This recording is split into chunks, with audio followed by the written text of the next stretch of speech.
ሰላም እንዴት ናችሁልን? ውድ የቻናላችን ቤተሰቦች ዛሬ እንደምትመለከቱት መርካቶ ቅጠል ተራ የቤቶች ፕሮጀክት ጋር ነው የምንገኘው። እንደምታዩት እንግዲህ በጣም በሚያስገርም ሁኔታ እየተጠናቀቁ ነው የሚገኙት። የቀለም የመቀባት ስራም የጀመሩ ብሎኮችም አሉ። ስለዚህ በዛሬ ጉብኝታችን እያንዳንዱ ያለውን ፕሮግረስ የምንመለከት ይሆናል ማለት ነው። ከሱም ባሻገር ደግሞ ወደ መግቢያው አካባቢ የነበሩትም ትናንሽ ሱቆች ፈራርሰው መንገዱም እየጸዳና እየተስተካከለ ነው የሚገኘው። ስለዚህ በዛሬ ጉብኝታችን እያንዳንዱን እየተዘዋወርን የምንጎበኝ ይሆናል ማለት ነው።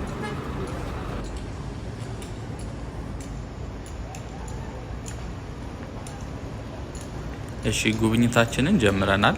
አሁን የምንገኘው አንዋር መስጊድ ባለበት ህንፃ በኩል ነው። እንግዲህ ከባቡር ሀዲዱ በዚህኛው ሳይድ ተሻግሮ ማለት ነው። ቤቶቹ እንደምትመለከቷቸው እንግዲህ እየተጠናቀቁ ነው የሚገኙት። አንደኛው መሀል ላይ የምታዩት ቤት ሙሉ ለሙሉ አልቆ እንግዲህ የቀለም ስራና የመስኮትና የመስታወት ገጠማዎችም እየተደረጉለት ያለበት ሁኔታ ነው ያለው። ስለዚህ አሁን ከላይ ሆነን ነው እያየን የምንገኘው። ወርደን ደግሞ ምን እንደሚመስል በደንብ በቅርበት እንመለከተዋለን ማለት ነው። ለቻናላችን አዳዲስ የሆናችሁ ቤተሰቦች ሰብስክራይብ በማድረግ ቤተሰባችንን በመቀላቀል ጀምሩ። እንዲሁም ይሄ ቪዲዮ ለሌሎች ተደራሽ እንዲሆን ለቻናላችንም እድገት እንዲረዳን ላይክ እና ሼር በማድረግ እንድታበረታቱን ስንል በአክብሮት እንጠይቃቸዋለን።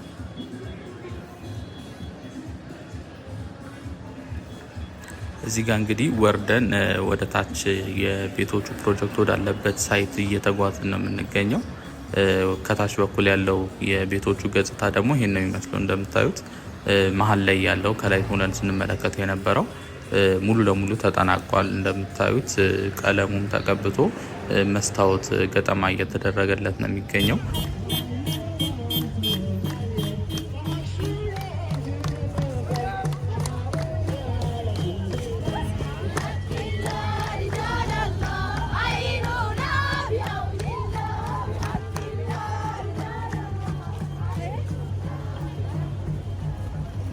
በመንገዳችን ላይ ያገኘነው ሰርግ ነው። ትንሽ ላሳያችሁ ብዬ ነው እንግዲህ ያስኩላችሁ። ስለዚህ አሁን ወደ ቤቶቹ ፕሮጀክት እንገባለን ማለት ነው። እንግዲህ አንዋር መስጊድ ካለበት የባቡር ሀዲዱ ቀጥታ ስንሻገር የምናገኘው ዋናው ወደ ቅጠል ተራ የቤቶቹ ፕሮጀክት መግቢያ መንገድ ይሄኛው ነው። ከዚህ በፊትም ስንመላለስበት ነበር። እንግዲህ የቅጠል ተራ ቤቶች ፕሮጀክት ከጀመረ ጀምሮ ይሄ ቦታ እንግዲህ በጎን በኩል በተለይ ደግሞ በስተቀኛችን ብዙ ቤቶች ነበሩ፣ አነሰነስ ያሉ በቆርቆሮ በጭቃ የተሰሩ። እነሱ አሁን ቤቶቹ እያለቁ ከመሆኑ ጋር ተያይዞ ፈርሰው ለመንገድ ስራ እየተስተካከለ ነው የሚገኘው። ቦታው በጣም ጠባብ ነበረ። ትዝ ይላችሁ ከሆነ ከዚህ በፊት ስንመጣ በዚህ በስተቀኛችን በኩል ብዙ ሱቆች ነበሩ በቆርቆሮ በጭቃ የተሰሩ። አሁን እንደምታዩት ሁሉም በሚባል ደረጃ ተነስተዋል። መንገድ ለመሰራት ዝግጅት እየተደረገ ነው የሚገኘው። ይታያቸዋል ብዬ አስባለሁ። እዚህ ጋር የፈረሱትን ቤቶች አሉ። ወደዛ ደግሞ ጠጋ ስንል አንድ የተቆፈረ ቦታ አለ። እሱም እንግዲህ ትንሽ ለሰዎች እንቅስቃሴ በጣም አስቸጋሪ የሆነበት ሁኔታን ፈጥሯል። አሁን ታዩታላችሁ ስንጠጋ እዚህ ጋር ያለው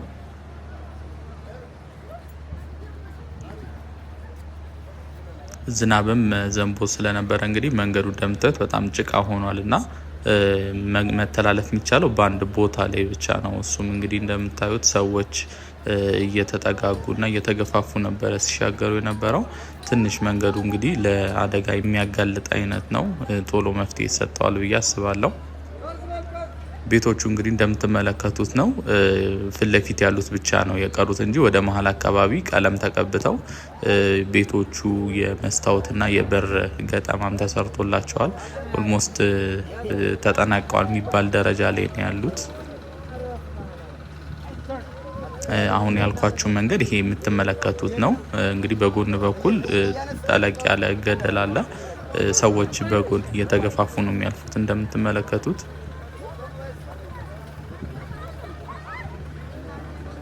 ታስታውሱ ከሆነ እዚህ አካባቢ ላይ ቤቶች ነበሩ፣ ሱቆች ምናምን። እንግዲህ አሁን እነሱ ፈርሰዋል ማለት ነው ለመንገዱ ስራ ተብሎ።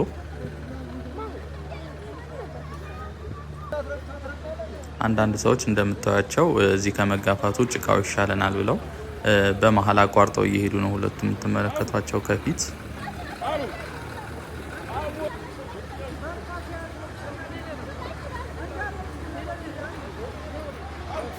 እንደምታውቁት የቅጠል ተራ የቤቶች ፕሮጀክት 9 ብሎኮች ነው እየተሰሩ የሚገኙት። መጀመሪያ ፕሮጀክቱ ሲጀመር በ6 ህንፃዎች ነበር የተጀመረው። 6 ህንፃዎች ሆነው ባለ 9 ወለል ህንፃና ባለ 8 ወለል ህንፃ ነበሩ።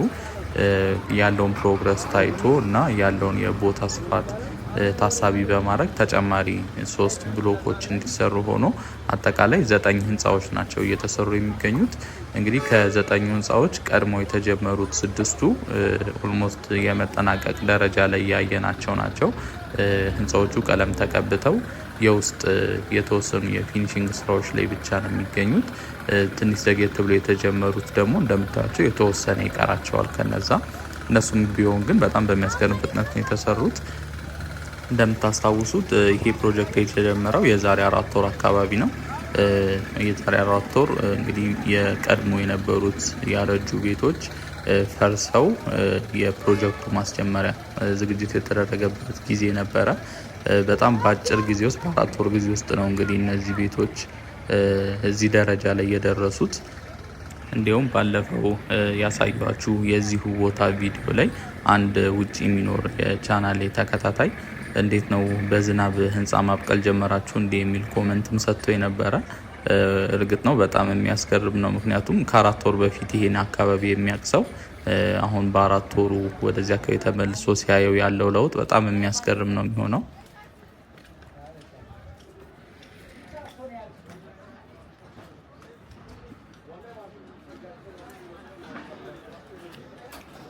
ለአዲስ አመት እንግዲህ ይሄ ቦታ ሌላ አይነት ገጽታ ነው የሚኖረው። ሁሉም ቤቶች ተጠናቀው ለነዋሪዎች እንደሚተላለፉና ኑሯቸውን ወደዚሁ ተመልሰው እንደሚጀምሩ ተነግሯል። እንደምታውቁት ቅድሚያ የሚሰጠው እዛው ቦታው ላይ ለነበሩ ነዋሪዎች ነው። እንግዲህ እዛ አካባቢ ላይ ታስታውሱ ከሆነ በጣም ብዙ ቤቶች ነበሩ። በተለይ ደግሞ የተጎሳቆለ ኑሮ የሚኖሩ አይነት ዜጎች ነበር የሚኖሩበት እዛ አካባቢ ላይ። ስለዚህ አሁን ልክ እንደተጠናቀቀ ወደዚሁ ገብተው አዲስ አመትን በቤታቸው የሚያሳልፉ ይሆናል ማለት ነው። እንዲሁም ደግሞ ለአካባቢውም ድምቀት ነው የሚሆነው። እንደምታውቁት የአካባቢ አሁንም እየተዘዋወርን እንመለከተዋለን። ቤቶቹ በጣም የተጎሳቆሉ ናቸው። በብዛት የሚያፈስ ቆርቆሮ ያላቸው እንዲሁም ደግሞ የማይመች ኑሮ የሚኖሩ ናቸው። እዚህ ሰፈር ላይ እንደዚህ አይነት የሚያምሩ ቤቶች መሰራቱ እንግዲህ ለአካባቢውም ድምቀት ነው የሚሰጠው። በነገራችን ላይ ቤት ብቻ አይደለም የተሰራው። አሁን ግቢው ሲጠናቀቅ ደግሞ የተለያዩ ለልጆች መዝናኛ የሚሆኑ ለወጣቶችም የኳስ መጫወቻ የተለያዩ ጊዜ ማሳለፊያ የሚሆኑ ቦታዎችም ተካተውለት ነው እየተሰራ የሚገኘው። ይሄ ፊት ለፊታችን የምንመለከተው አካባቢ በግተራ በሚባል ስያሜ ነው የሚታወቀው። እንደምታዩት እዚህ በጎች የሚሸጡበት አካባቢ ነው። በጀርባ በኩል ደግሞ እንዲሁ ሌሎችም መኖሪያ ቤቶች አሉ። እዚህ በስተቀኛችን በኩል ወንዝ አለ፣ በስር በኩል አቋርጦ የሚያልፍ።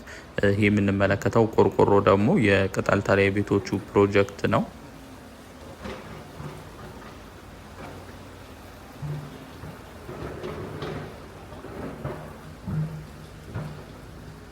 እስካሁን ስንመለከት የነበረው ከፊት ለፊት ያለውን ገጽታ ነው። አሁን ደግሞ ወደ ላይ ወጥተን ከላይ በኩል ደግሞ ሆነን በጀርባ በኩል ያሉትን የቤቶቹን ያሉበትን የተጠናቀቁበትን ሁኔታ የምንመለከት ይሆናል ማለት ነው። ለቻናላችን አዳዲስ የሆናችሁ ቤተሰቦች ሰብስክራይብ በማድረግ ቤተሰባችን መቀላቀል እንዳትረሱ። በየቀኑ በምንሰራቸው የወኪንግ ቱር ቪዲዮ አዲስ አበባ ውስጥ እየተሰሩ ያሉ አዳዲስ ፕሮጀክቶችና አዳዲስ ገጽታዎችን በየቀኑ የምናስቃኛችሁ ነው የሚሆነው። እንዲሁም ይሄ ቪዲዮ ለሌሎች ተደራሽ እንዲሆን ለቻናላችን እድገት እንዲረዳ ላይክ እና ሼር በማድረግ እንድታበረታቱን ስንል በአክብሮት እንጠይቃቸዋለን።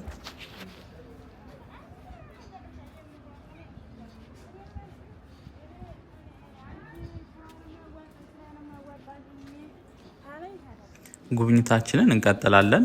እንደነገርኳችሁ አሁን ወደ ላይኛው አስፋልት እየወጣን ነው የምንገኘው። ያው በሁለት መንገድ ነው ወደዚህ የቅጠል ተራ ፕሮጀክት መምጣት የሚቻለው። አንደኛው መጀመሪያ የገባንበት በአንዋር መስጊድ በኩል ያለው መንገድ ሲሆን ሁለተኛው ደግሞ በዚህ በጎጃም በር በኩል ያለው ነው። ስለዚህ አሁን ወደዛ ወደ ጎጃም በር የላይኛው ቦታ ወጥተን ከዛ በኩል ደግሞ ከፍ ስለሚል ቤቶቹ በደንብ ይታያሉ። የተሰሩት ህንፃዎች በዚህ በኩልም ብዙ የተጠናቀቁ ህንፃዎች አሉ። ከፊት ለፊት በኩል ትዝ ይላችሁ ከሆነ መሀል ላይ አንደኛው ቤት ብቻ ነበረ ተቀብቶ የተጠናቀቀው። በዚህኛው ሳይድ ደግሞ 4 እንዲሁ የተጠናቀቁ አሉ።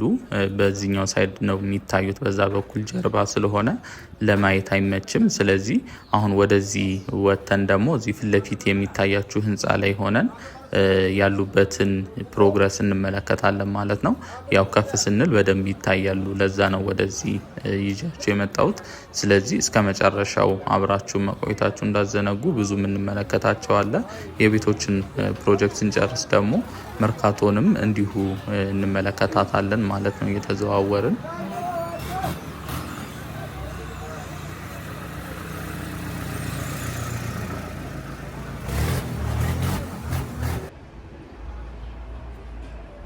እሺ እንደነገርኳችሁ አሁን ወደ ላይኛው ፎቅ ወጥቻለሁ። ከላይ ሆኜ ነው እንግዲህ እየቀረስኩላችሁ የሚገኘው። እንደምታዩት እንግዲህ ቤቶቹ እነዚህ ናቸው። የቅጠል ተራ የቤቶች ፕሮጀክት ማለት ነው። እንግዲህ እንደምታዩት ኦልሞስት ተጠናቋል የሚባል ደረጃ ላይ ነው ያለው። ቀለም እየተቀቡ ነው የሚገኙት። በዚህኛው ሳይድም አንዳንድ ቦታ ላይ የመስታወት የመስኮት ገጠማም እየተሰራ ነው። እዚህ ጋር ደግሞ ኤክስካቫተር የምትመለከቱት ግቢውን እያስተካከሉ ነው የሚገኙት። እንደነገርኳችሁ ግቢ ውስጥም ብዙ ነገሮች እየተሰሩ ነው የሚገኙት። አሁን እዛው የቅጠል ተራ የቤቶች ፕሮጀክት ያለበት አካባቢ ላይ ነው የምንገኘው። እንግዲህ ወደ ጎጃም በር የሚወስደው ሌላኛው መንገድ ነው። ቀደም ስንል አንድ መንገድ ወጥተን ነበረ። አሁን ፎቁ ያየንበት ቦታ ማለት ነው። እሱ ወደ ጎጃም በር የሚወስደው ሲሆን ሌላ ደግሞ ሁለተኛ አማራጭ መንገድ አለው። ስለዚህ እሱን ደግሞ እየተመለከትን ወደ ላይ የምንሄድ ይሆናል ማለት ነው። እንግዲህ መርካቶ በጣም ሰፊ ነች።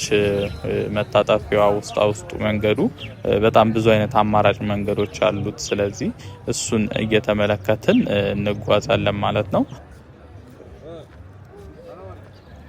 እንደምታውቁት ከቅጠል ተራ የቤቶች ፕሮጀክት ባሻገር ፒያሳ ገዳም ሰፈር አካባቢ እንዲሁ የመኖሪያ መንደር እየተሰራ ነው የሚገኘው። ልክ እንደዚሁ የድሮ ቤቶች ፈርሰው አዲስ ዘመናዊ ቤቶች እየተሰሩ ነው እንደ ቅጠል ተራው። እዛም ላይ ብዙ ለውጦች ብዙ ፕሮግረሶች አሉ።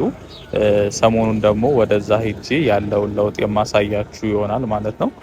ከዛም ባሻገር ደግሞ መርካቶ አካባቢም እንደዚሁ ፍራሽ ተራ የድሮ የነበሩ የንግድ ቤቶች ፈርሰው ዘመናዊ ህንፃ ሊሰራ እንደሆነ ከዚህ በፊት ነግሬያችሁ ነበረ። ሲፈርስ ያለበትን ሁኔታ በተወሰነ መልኩ አስመልክቻችሁ ነበረ። እዛ አካባቢም ላይ የተወሰኑ ፕሮግረሶች ስላሉ ሰሞኑን እነዚህን 2 ቦታዎች የማሳያችሁ ይሆናል ማለት ነው።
የእሱን አኩሪ ይፈልጋል።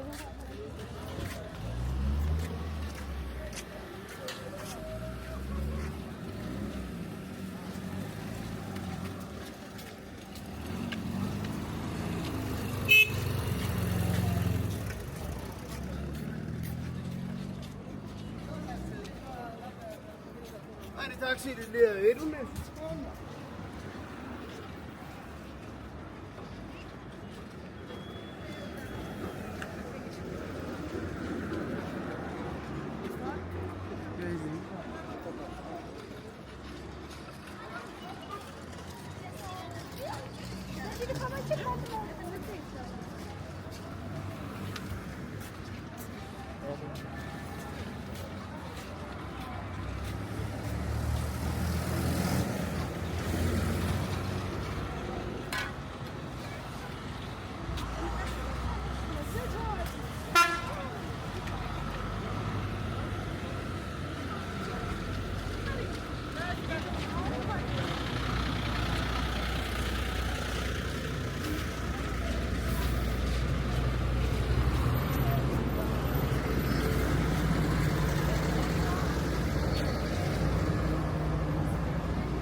أنا متخصص